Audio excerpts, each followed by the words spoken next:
Hello, everybody, and welcome to the Doctor's Notes podcast by Doc's Castle Media, a podcast I created to share the notes of one of my favorite reality shows ever, Big Brother USA.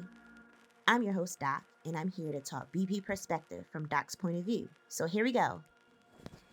So let's talk about the scary verse week this week. This Big Brother episode was different, or this Big Brother week is different because we aren't playing a usual Big Brother week.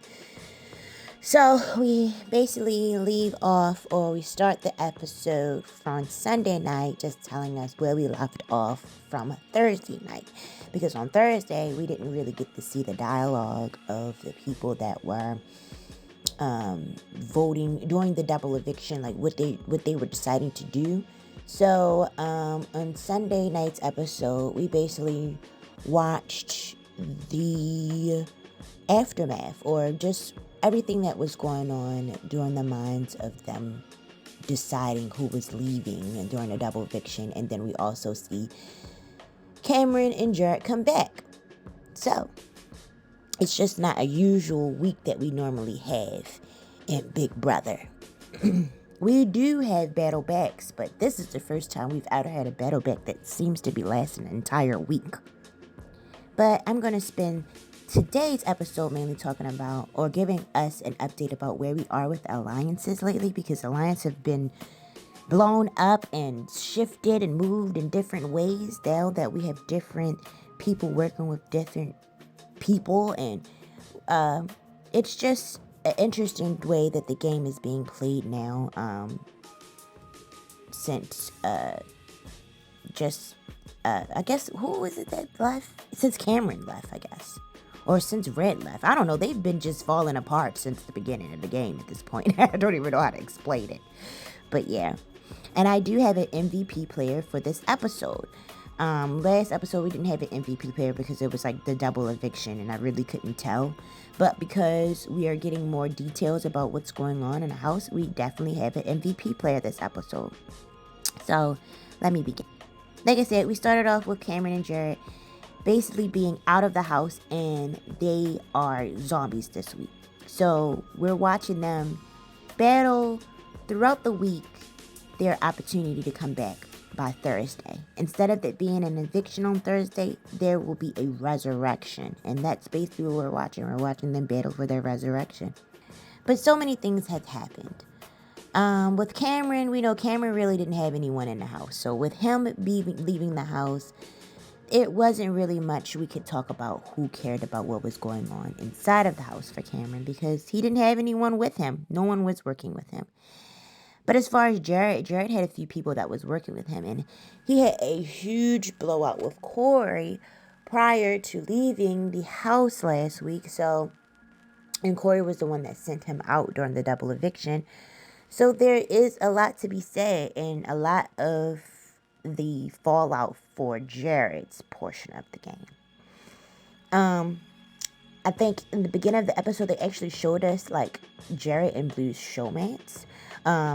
Blue basically is saying that her showmance is really out of the door because her alliance member was gone. Jared left, and she was part of that basically happening. Like, she knew about it. So we already know that their alliance has been really dismantled. And Sari ally is gone, and she said that there is nobody in the house that's her friend, and she doesn't want to pretend anymore about it. So she's not really working with anyone as well. That's in her behalf. Sari doesn't think that she's working with anyone. Everybody basically turned on her the moment that they voted Jared out after that big old blowout. So that's where she had stood. And as far as like Corey, America, Jag, and Matt, they are working together and have basically reigned the supreme alliance at this point, because they are the biggest alliance right now, working in the house together. So, what I am seeing is like we had at one point the house was Cameron versus like Sari's side of the house, and because Cameron's gone, that's pretty much gone. And because Cerie's soldiers, everyone she's working with is gone. It's pretty much her game is gone. So like I said, the alliance that reigns supreme, the alliance with Corey, America, Matt, and Jag are the strongest, and actually have finally opened up their eyes to who was really the ones that were in power in the Big Brother house, and put the numbers together to kind of push those people out. So where do we stand now? Where do we stand now? Well, Cameron, when he comes back into the house, Cameron's basically saying that he is just complimenting everybody, just being nice. He's just trying to basically establish his place within the house right now. No one was working with him when he was leaving, so he has to solidify a spot for himself at this point. And I think when he was coming in and basically being friendly with everyone, that's what he was deciding to do, was just kind of plant his feet for where he's going to be standing once he comes into the household. Jared's not in a good place. Jared was in a big old blowout with his alliance as soon as he walks in the door, talking about he really ain't working with them. They some shiesty people at the end of the day. That's what it's coming out to be for him. He gets in a big old blowout with Felicia, Cirie. Pretty much it looked like all the black people in the room was fussing with each other. That's really what it looked like to me. Like Mimi was the only one that really wasn't fussing. But she was in the room because she is a part of working with these people. So we see Jared, Felicia, and Cirie just completely blow up in front of everyone, and everyone seeing the blowout. There isn't no type of control. Jared is just basically upset, and Felicia is stating her reasons and why she voted the way that she voted. She knew that Cirie and Jared turned against her last week when it came to Izzy. So when it comes down to making her decision for Jared, she decided to get rid of Jared because he didn't have her back. And that's the case. This whole argument could have been done in secret, though. That was the whole thing. This argument could be detrimental to Jared's game going forward. How in the world are you going to come in the house hostile compared to Cameron, who coming in the house friendly, trying to be friends with everybody? Jared coming in the house angry. And now he is beefing with Felicia. And now I don't even know for sure where everybody stands when it comes to working with one. We know that Cirie is, of course, going to work with her son. But as far as when he was having that argument with everyone, the only other person that really matters to his game right now, I feel like that he could work with at this moment, is Mimi and Felicia. Mimi, more so, she might work with Jared because she's been working with him. There's no problem. He's not coming for her.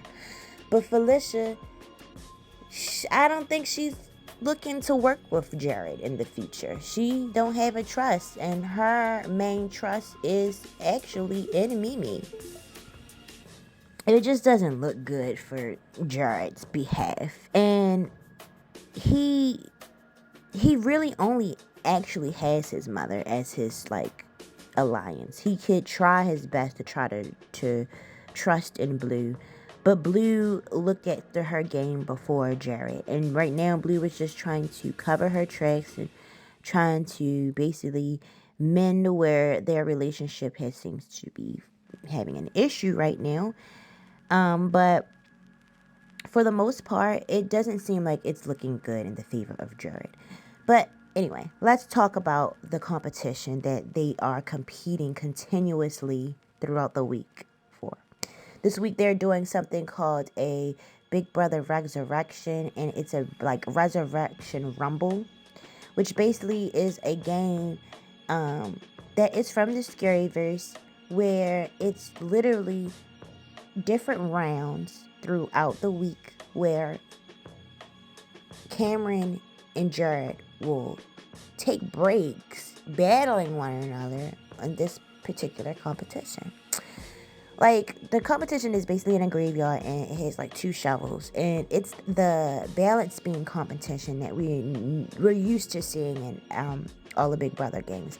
But this one is, the theme is the graveyard, and they have to basically dig a hole grab the 30 balls that's in the hole, and then hop on the teeter-totter to balance these balls on the end of the shovel, and whoever has the most after each round, they score the most. They score points by the end of the round. So I think it's like they battle for like 10 minutes, and then whoever has the most balls on the shovel gets that score. And we're tallying up this score all the way up until Thursday, until we figure out who has the most balls. And that, I guess, the person who has the most balls is the person that's going to come and win the Resurrection Rumble.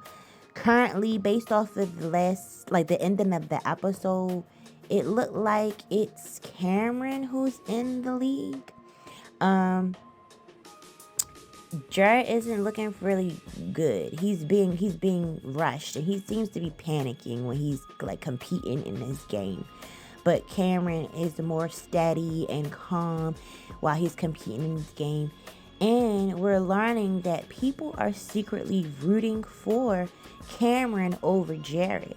So I'm really learning the positions of the house. I think people want to work with Cameron more so than Jared, because Jared was just like a blatant liar out front. Cameron plays more of a game with integrity, more honest. I guess people could work with him more. But when it comes to Jared, he blatantly lied, and he's lying to kind of get information. He's playing very manipulative game versus Cameron, and I see why people could be rooting for Cameron to come back versus Jared, honestly. But it's not looking good. It's just not looking good. Basically, when they start completing the game, Cameron is hype about playing and bring himself back into the game. It's the big brother fan in him to just be part of a battle back competition. Like, he just feels great about being part of a battle back competition. And I honestly, if I was a big brother fan, which I am, and if I was in this big brother house and it came down to me having to battle back, honestly, the big brother fan in me would be excited and hyped about the opportunity to come back and play too, because it just shows that you just unstoppable for some reason, it just like gives off that thing that you're unstoppable. But as we're watching the game, or because they have breaks in their rounds on this game, it became very intriguing, this particular game. So, like, all right, it was a break, and during one of the breaks, Jag decided to help Cameron, giving him advice on breaks during the game, because he wants him to know that he's rooting for him and doesn't want to be a target if he comes back into the house. So Jag is taking the opportunity right now in this game to work with Cameron. And then I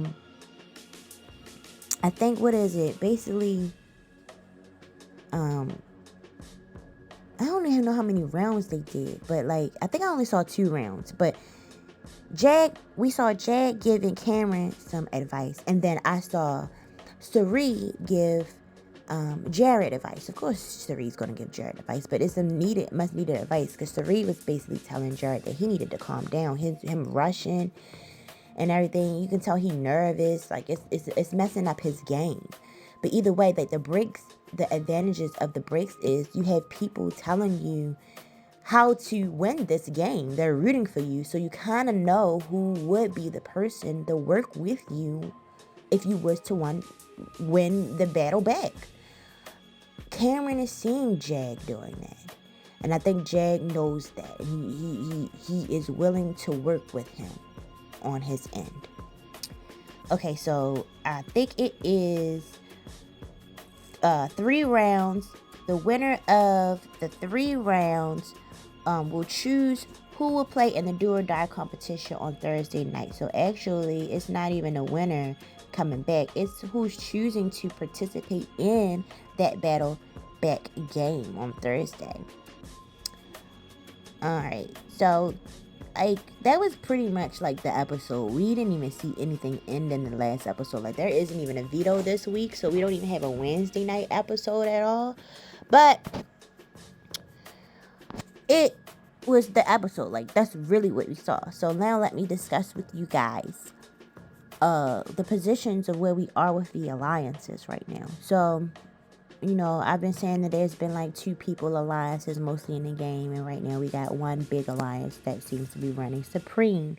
That is like just came out of nowhere, honestly, because of the blowout with between Corey and Jared. Basically, that alliance is Jag, Matt, Corey, and America. Jag, Matt, Corey, and America are a 4-person alliance right now that's strong. They have people who hanging on the side, though. You got Blue that's hanging on the side. You might have Bowie Jane that might be hanging on the side too, working with their alliance. But for the most part, they have an alliance that's working supreme. And the core of that alliance seems to be Corey and America. They're running the shots, they telling their part.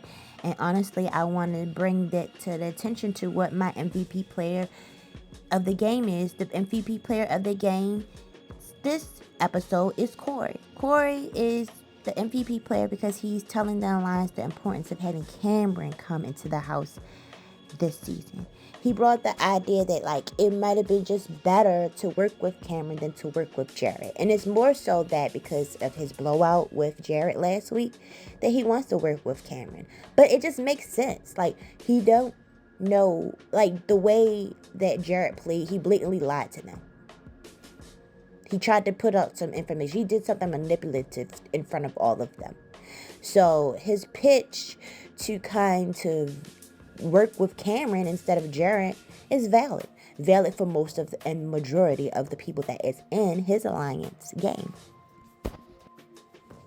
He sparked the idea and now people are running with it. So it makes him the MVP player.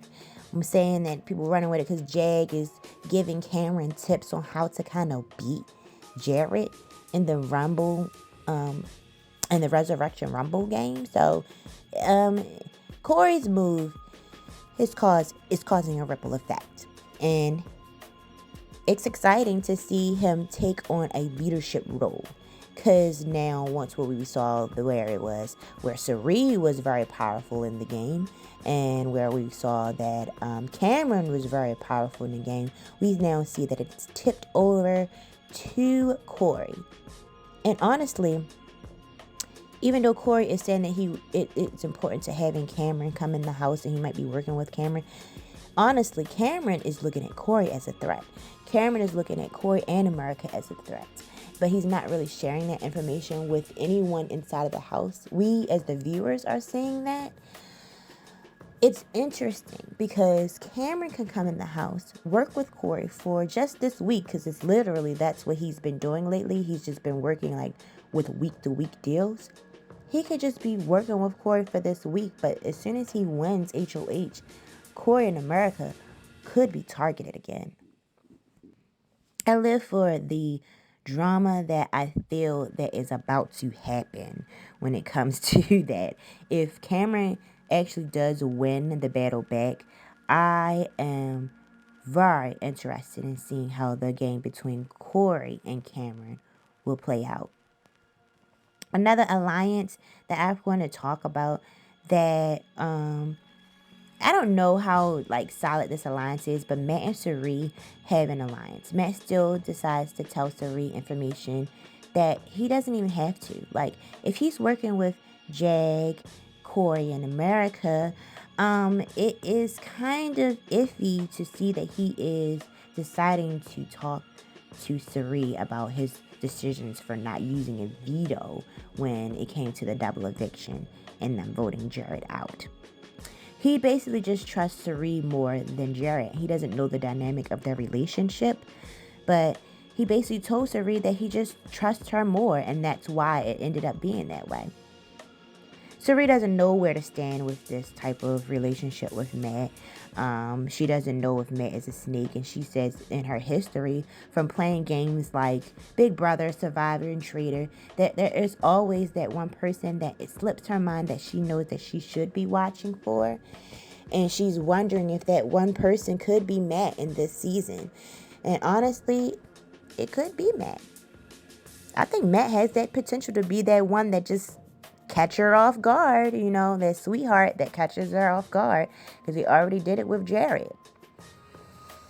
But yeah, their alliance is pretty much, it's like in a shakiness. And like I said earlier, Blue and Jared's alliance is just, I think their alliance is ended. Like, they're working together this week because he's a zombie in this house. So, you know, they might be cuddled up together talking and been doing that pillow talk or whatnot. But I don't think Jared he probably put Blue on the block if he win. If he stay in the house and win, he could put Blue on the block. And I wouldn't blame him. I honestly would put Blue on the block if I was him too, knowing that she turned on me. I do the same thing. Like, their alliance is broken, honestly. It's not true. It's not true right now. They're deceiving each other at this moment. And Felicia and Mimi, of course, they have their final two alliance. Bowie Jane is still in alliance by herself. That's all of our alliances, and yeah, that's pretty much the episode. And I guess we'll figure out what's going to happen on Thursday night. Again, there's no episode for Wednesday. Thursday, I think they come on its normal time. I don't think there's anything. I'm not sure. I don't know. Y'all can check y'all schedules in y'all local time zones about when Big Brother comes on. At this point, I'm so lost about what Big Brother come on myself. I don't know. But anyway, let's do the recap. So we talked about the double eviction. We talked about everybody's stance after the double eviction. We talked about all the alliances and which alliance is reigning supreme now. Now that basically Sari and Cameron's dynamic battling back and forth is out of the window. We talked about the MVP player this episode. MVP player being Corey, because he's telling his alliance the importance of working with Cameron. And that is just pursuing so many other major moves that happen in the episode. Like Jag going to people. And yeah, Corey is MVP of this episode. Yes, indeed. I discussed the actual Resurrection Rumble competition and what it is and where they currently stand with it. We currently know that Cameron is in the lead, and it's a possibility that he could be the one that decides who's going to play in the do or die competition on Thursday night. And we've discussed that there's no Wednesday episode and that there's only a Thursday episode, which is not an eviction, which is basically a battle to come back into the house. There was no Twitter updates. I don't have any Twitter updates. I have been watching live feeds, but I really don't think that there's anything that's kind of necessary to share with you guys that's going on in the house, because the only thing that really matters is the battle back into the house on Thursday. The strategy it's just in limbo until someone comes back. So that's where we are with this episode. I'm hoping everybody enjoyed it. This was a cool little week, a cool little twist for the Big Brother to put in the game, but we won't really know how effective or what it will actually do to make a turn until Thursday. So until next time, y'all, peace out. Thank you so much for tuning into the Doctor's Notes podcast. I hope you enjoyed today's episode, and if you found value in what you heard today, don't forget to subscribe to our podcast and leave us a review on your favorite podcast platform. For more updates and Doc's Castle content, follow me on my social media. You can find me on Twitter, Instagram, and Facebook at Doc's Castle. If you have any questions, suggestions, or topics that you'd like to cover in future episodes, feel free to reach out to me via email at docscastlemediainfo@gmail.com. Remember, your support means the world to me, and I'm grateful to have you as a listener. But until next time, peace out.